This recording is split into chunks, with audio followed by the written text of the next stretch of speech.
Okay, this is how you create a character. After you've created your account, you would click on My Account at the top left. It will show you your account with your name, if you have a premium status or not, which you probably don't if you just created it, and then your list of characters. You would end up clicking Create a Character. You can do whatever name you want, your sex, the game world that you want to do. You can read the manual to explain these. More often than not, I would suggest do regular game world, but there is Battle Eye protected game world, and this means Battle Eye was on the world at its inception since its release. Experimental game world, I'm not entirely sure what it is, but it's not something I've ever wanted to try or think about. And then you do your PvP type. If you don't know the difference between these and you know you don't want PvP specifically, I would suggest to do optional PvP, choose your world location, like I'll do North America, and then choose which server you want. You can check on Reddit or whatever if you want to find out where the most people are of your language play on. In my experience with English speaking, Calmera and Gladera seem to be the two most popular ones for English speakers. I could be wrong on that, but that's been my use case of this. So I'll do Gladera. I'll choose this random name. Then we will submit. Then it'll tell you this is what you're going to do. Then continue. Then my character has been created. And you do it this way because right now the game, you cannot create a character when you're in the game. So you would need this before you even launch the game and try getting into it, logging to your account. And that would be it. All right, once you've created your account, you'll find yourself at your character select screen. So we'll go ahead and do the character I just created, which is right here. We'll log into him. And this is the general tutorial that explains how to do it. So this part is important. So to use your WSD, you have to make sure the chat is off, which you will see at the bottom right over here. So once that is off, you can move with WASD. Then we'll go up here. And it will explain what the classes are in the game. So what you see here is the exact, this is all the classes in the game. So it tells you the basics here, but just to give a little bit more oversight, the Knight has the most health, the least mana, and the skills gain faster in these weapon types. The Source and Druid have the least health, the most mana, and they get higher skilling in magic, and that's it. And the Paladin is almost purely ranged, so there's a distance skill that they will get the most in. And you can read this if you end up playing the game. And just some basics. I'll go over here. Though the new tutorial in the game is pretty good.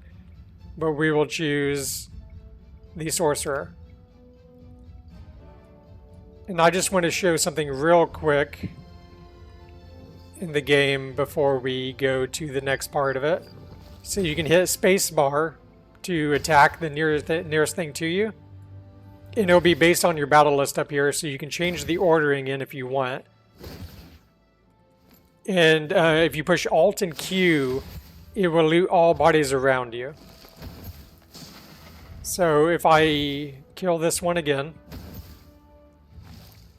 and you always just want to kite it as a ranged class. So you want to do your best not to get hit. So you just want to kite enemies slowly based on the speed that they are. So once this one dies... Oh, and as a caster, you want to always be in defense mode. So since this thing is dead, I can either hold down Alt and click on it to loot it, and you see the icon becomes a bag over the character.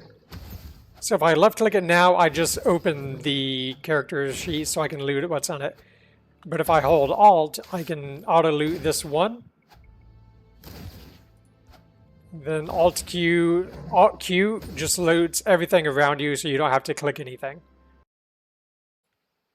Alright, quick thing with training in all your skills.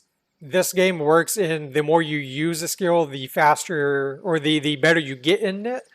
So the more you use anything that uses mana, you will train in it. Those sources and druids train the fastest. Paladins, I guess technically the second fastest. And then knights are awfully so. As a knight, you're probably rarely ever going to get above 10 magic unless you spend a lot of time and effort training in it. Fifth skill, almost pointless, not really worth training in.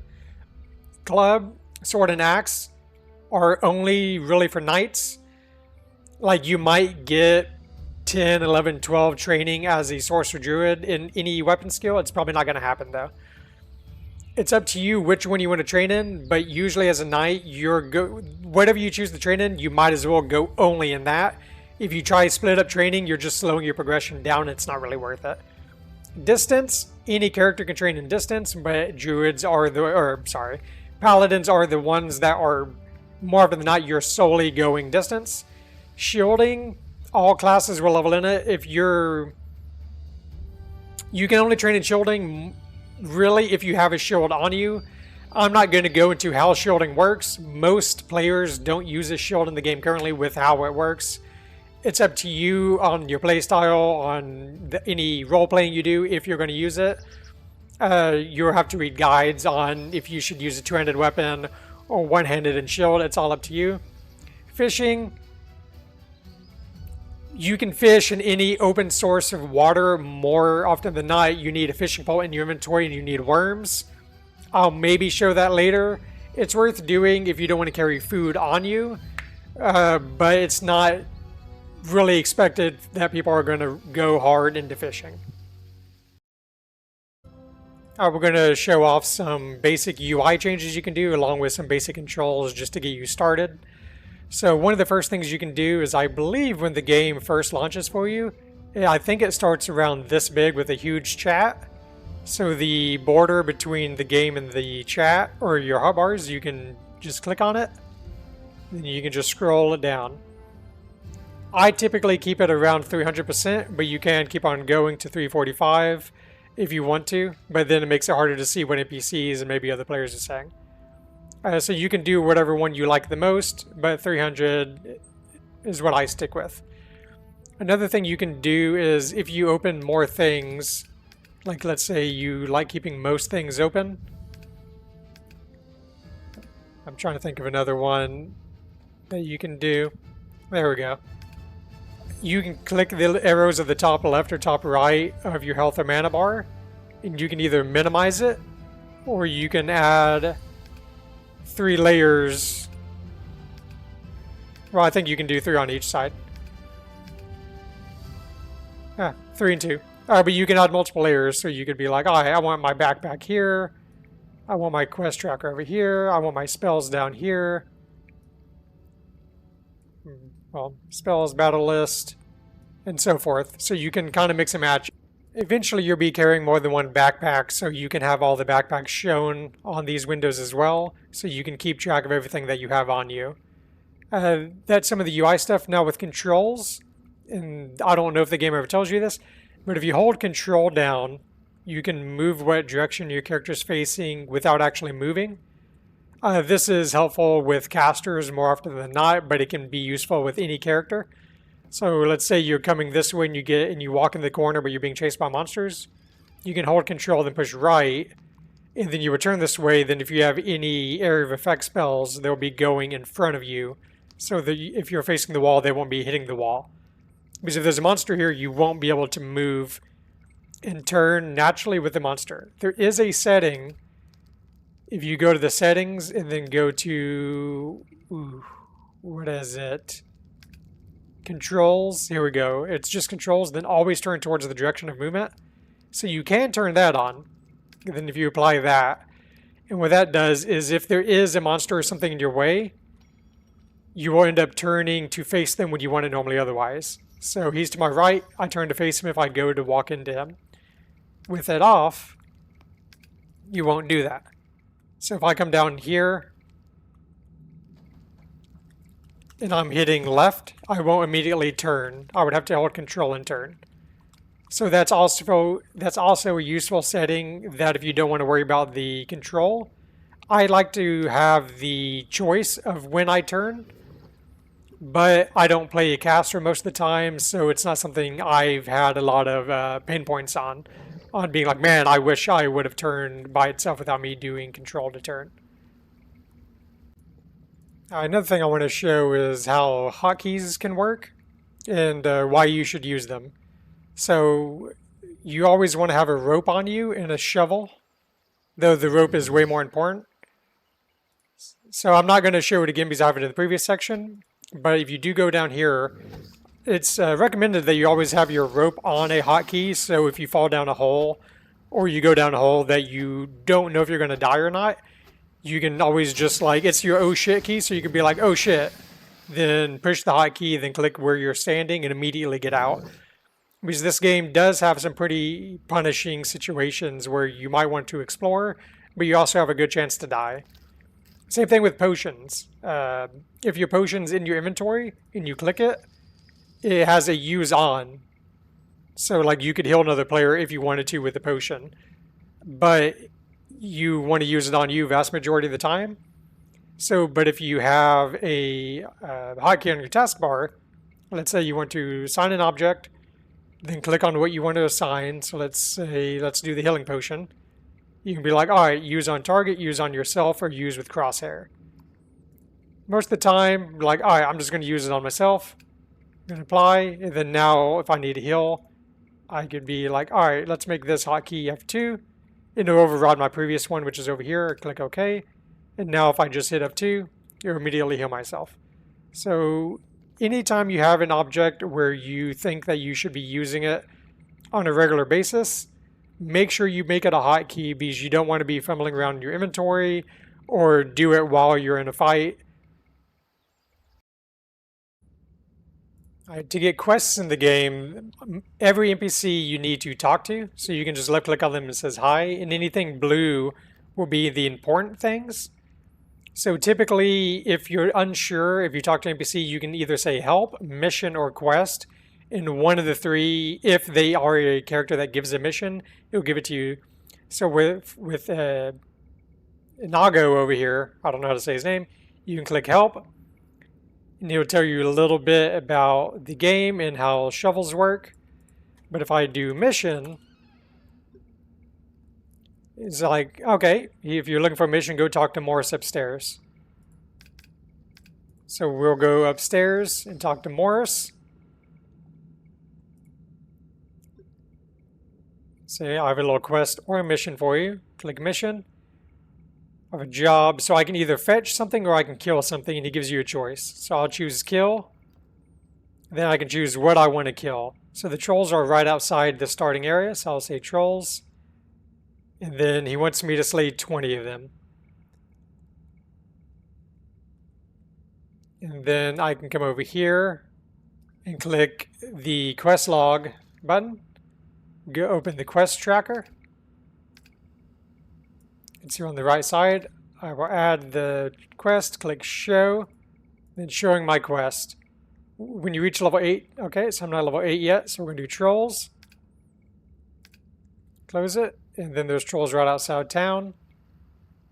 So I think it already gave me this quest just as soon as I made the character, but it's a good habit to get into.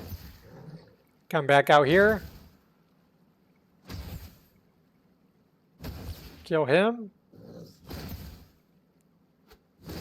And then the quest updated to 6 to 20, and then you keep on killing them, then you'll go back to Morris to turn in the quest. Alright, we're going to show how talking to NPCs work. If you go to any one, you click on them. In any of this, you can either click on them and click the blue color text, or you can just push enter and type in like bye, type in hi, and then the closest NPC to you will go based on that.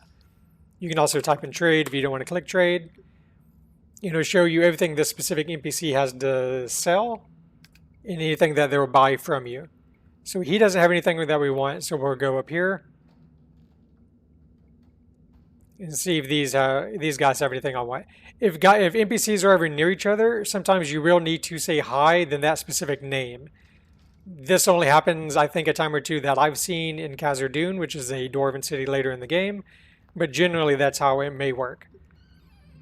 So what does he sell? Okay, so we don't have a shovel, and I know we're going to need that, so I'll buy that.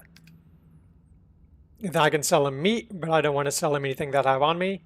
We'll leave them, and we'll come to this guy with all the money. This is your bank, so I can do that, and I can ask for my balance.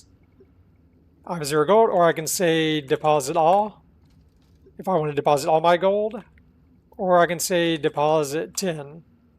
Then only deposit 10 gold, say yes. Then 10 gold has left my inventory and only have 5 on me now. If I ask for the balance, I have 10 gold inside. So I bought a shovel a little bit ago that you saw. So how the shovels work, if you see any stone piles like this, more often than not you can use the shovel on them to open them up so you can go down there. If you go down, you will see what's in here. It's usually recommended to have your rope on a hotkey. So like I have mine on F that you see down here. So I can, wherever you fell down on, there's a little shadow. So you need to keep track of it. If you use the rope, like let's say I just left click on it, then click on where I came down, I will rope back up. You can also rope up any creatures that may be on there. This may not work on this tutorial island, but if you have a friend down there that forgot his rope, or there's a player asking for help, if they stand on that spot and you go up and you use the rope on the hole, you will pull them up to you so you can save them like that. So that's how you escape. If you ever go down a hole and you don't have a rope, you will be stuck there and you may die. So get to a safe spot, log off if you need, make another character, throw a rope down there. Or if you go to the chat, you can go to world chat or English chat, whatever language you may be, and ask if anybody can come to where you are to help you out. Once you hit level 8, you've probably noticed that you have a quest that you should talk to Orisa. So you can pick your class officially and leave Dawnport. You don't have to do that right away. You can stay on Dawnport until level 20. And it's actually suggested that you do stay on Dawnport because you easily have access to almost everything you need here. And it's a very safe, quick way to level up. So you don't have to worry too much about exploring the full open world. Because once you leave this island, and there are, you know, dungeons below it, you will be introduced to the entirety of the game, which can be a little overwhelming, especially at level 8. It is dangerous. So I would suggest you stay on Dawnport until level 20. Then you'll be forced to talk to Orisa and then officially pick what class you want to be as, or you want to leave as. Once you pick it, there's no way to ever change this character's class. So you would have to make a new character if you want to swap them. So make sure you are what you want to be. If you talk to Orisa, they will tell you the general difference about all the characters. So you can just ask them, like, hey, what's the difference between Source, Paladin, Druid? The game also tells you that as the new player guide. Gives you a little bit of information on the basics of classes and stuff when you first start it. I don't know if you can go back and see that. Also, if you've not already, this is a perfect time to look at everything throughout the player guide just to make sure you didn't miss anything. So this will show you some of the same things I've shown in this video, as well as just more things, and probably went more in depth. So I highly suggest you read through all these so you understand how the death penalty works, what the death penalty is, your backpack will drop, your items have a chance to drop, and what blessings are. So this is an amazing resource to use, so I suggest you do it. That's it. Alright, we're going to be showing off the bank or depot. So the easiest way to tell a bank or depot is you'll see a sign like this. That will tell you that's what's showing up. Or if you see this sign right here, which is the bank sign. But the easiest way is if you see these little glowing orange boxes with the chest on top. So this is where you will store all your items. So you open it, you have your depot here, which is where you store any item that you have. You have your stash, which is where you can generally stack a whole bunch of stackable items, such as like potions, food, you know, rings, jewelry, like a lot of stuff. The easiest way to do that is if you right click on something or right click on the bag, you can say stow contents and it'll stow everything in any of your backpacks. So if I go in here now, all my stuff is in here that I could put in here. So if I want to take it back out, I can be like, oh, I want 47, and it takes them out to your backpack. So I'll take these back. There's also the, this is where anything that was mailed to you or was in a house, which we'll explain that later, but if anybody mails anything to you, it'll be in your inbox. And then you have the auction house. The auction house works like it does any other game. If you end up wanting to look for something, let's say I want an Amulet of Loss. These are people selling the item, so they're selling them for 50,000 apiece. And these are people buying items, so these are buy orders. So if I own an Amulet of Loss, I could be like, okay, I'll sell it to this guy for 35,000. I'll do it. I'll click accept. I'll get the money immediately, and they'll get the item. A huge part of Tibia is going to be going to the temple and then going to the Explorer Society. So the temple would generally look anything like this. Each major town has one. The easiest way to tell is usually you can either look like a map and it'll have this general color scheme going on, or there will be a monk and it'll have this general floor pattern. Temples, much like banks, are very easy to tell. Also, if you see one of these things up here, the imbuing station, you're probably in a temple. I suggest you always keep your adventure stone on you. If for whatever reason you lose it, you can talk to the guy in the temple and he can give them back to you. So, but if you use the stone, you will end up here. And you can do a handful of things here, but the most important things are coming down here using this statue. And then these are daily rewards that you can get, and then you can get bonuses for the more consecutive days, up to 7 days. So I'll take that. So for that, I got prey cards, which I'll show later. The other next important thing is coming back up here. And it's these training statues. So this one right here is generally for knights. Well, the first three are for knights. It depends on if you're training sword, axe, or club. It's up to you which one you want to use. Everybody has their preference. Most knights use swords, but it's up to you. You have distance for paladins, and you have magic training for any character, but typically druid source. So then you end up clicking on which one you want to use. It logs you out.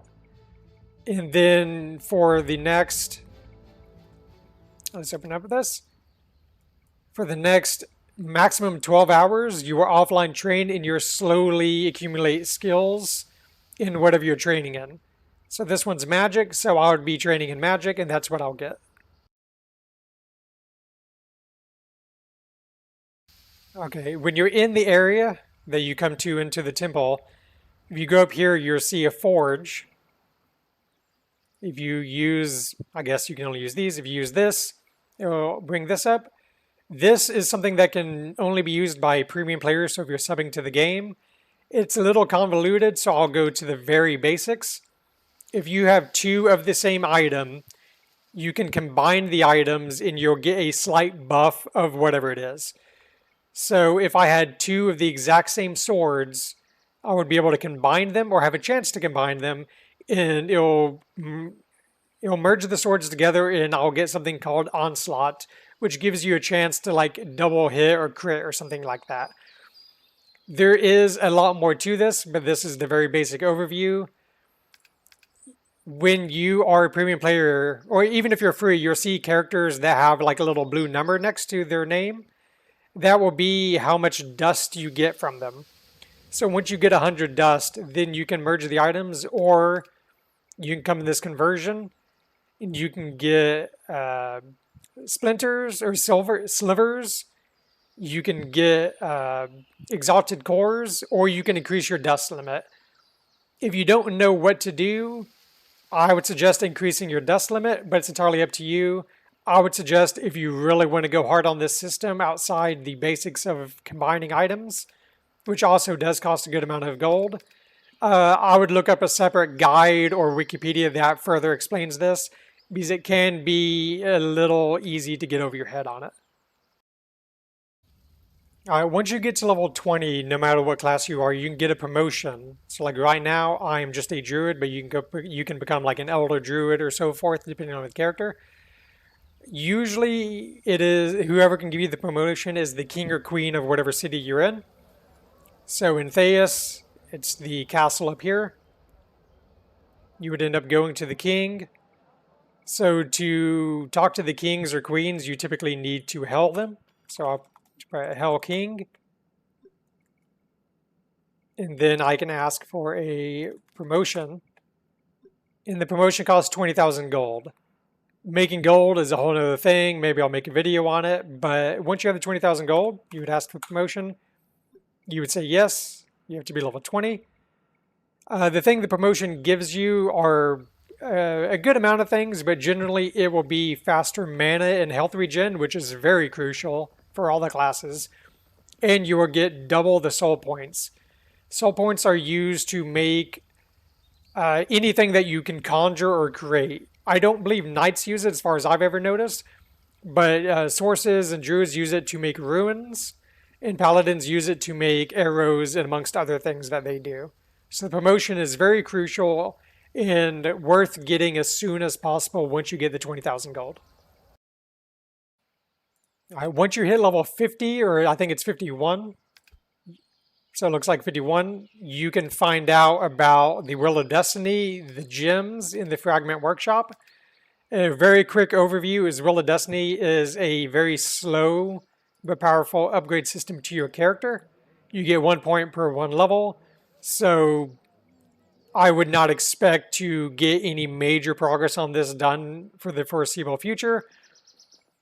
But just a quick thing, if you do end up getting 1 sliver done, which I think you would get around level 101 or something like that, you will unlock a gem slot. So the way the gem slot works is you have to be in the temple. You click on the slot over here or whichever fragment that you're working towards. You would do change the gem, and then you will have like 3 or 4 gems that would do a like elemental resistance of some kind. Then you would slot that in. That's all you are going to have for a while, so don't worry too much about it, but that's generally how it works. A lot of this will be very late game things that you get more gems as you kill bosses, but much like the Forge, if you're interested in this and you're high enough level to be able to really put it to use, it's worth looking up a Wikipedia or a exhaustive guide on how it works.